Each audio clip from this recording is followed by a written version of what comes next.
Good morning everybody and welcome back to another video. I thought I'd do something a little bit different today. This is going to be a video to try and introduce you to Sim. Sim is one of the least played game modes in War Thunder, and it is, in my opinion, War Thunder's main selling point, really.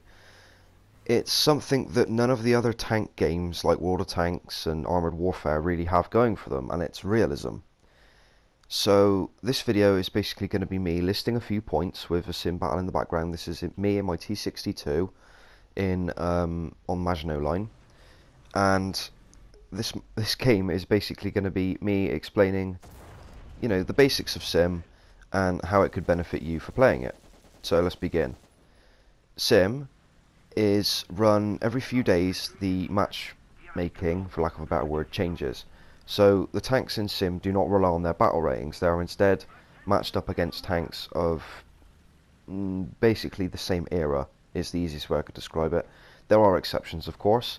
Certain tanks have an equivalent tank that is maybe 3 or 4 years younger or older than them, but regardless, they're all matched up against one another. So it's more or less skill as opposed to battle rating that becomes involved.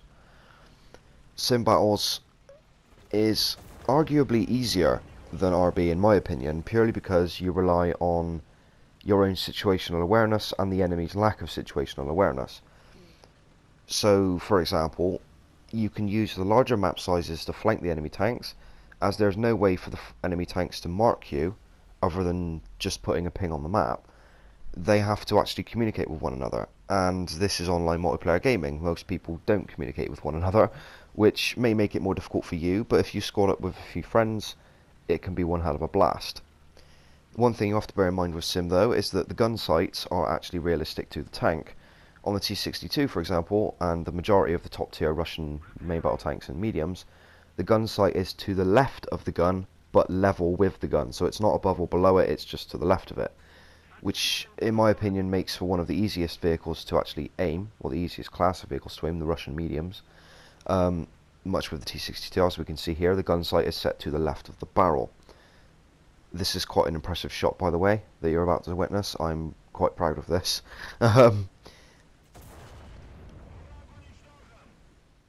Sim has the opportunity to make you a better player. You learn how to do certain things that you wouldn't necessarily learn in RB. For example, flanking is one of the biggest things you can use in Sim that really does benefit you.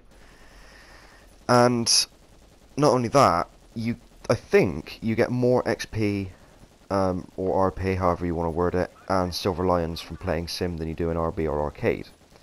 And in Sim, the medium tanks and light tanks get 2 spawns, heavy tanks get 1 spawn, and aircraft get 1 spawn. So regardless of how badly you do, you always have, so long as you spawn in a medium or a light tank at least, you always have a second chance. Unlike in Realistic, where it relies on spawn points, if you spawn in, have a bit of a bad game, you're a bit tired, you're not really paying attention, you get killed from across the map, that isn't really an issue in Sim. It can still happen, sure, but you're guaranteed to get another respawn. Of course, the downside to this is that in theory you can actually lose money if you get killed twice without realising where you're getting shot from and don't do any damage or what have you, but that's not very likely, as long as you play reasonably smart.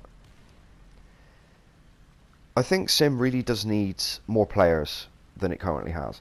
I know why not very many people play Sim, and it's in part to do with the fact that there is a bit of a learning curve. I completely understand that. And not only the learning curve, as I said, it used to be an actual game mode, but now it's in the events section. And as I said, every few days, every 24 hours, 20 hours, something like that, the event changes. So one day it's tier 1s, tier 2s, tier 3s, tier 4s, tier 5s, and then tier 6s. It changes. So if there's a specific tank you want to take out in Sim, you may have to wait a few days or so many hours before you can actually try it. I don't really mind that so much. The top tier stuff tends to be in Sim more often, and 9 times out of 10 they're running one event for top tier or higher tier and one event for lower tier. So if there's a vehicle for one nation that you really want to play at a certain tier, you can do that most of the time. It just depends. If there's only a few tanks you're willing to take out in Sim, then you're kind of limited, but that's something that you yourself can decide.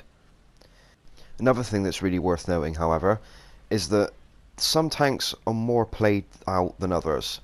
For example, at the roughly battle rating 5.7 bracket, we have the Tigers and the Panthers versus not always Shermans. I mean, Shermans are usually in the sim mode with them, but that's not the top tier of what's available for the Americans and the Brits and whoever else is facing the Germans at the time.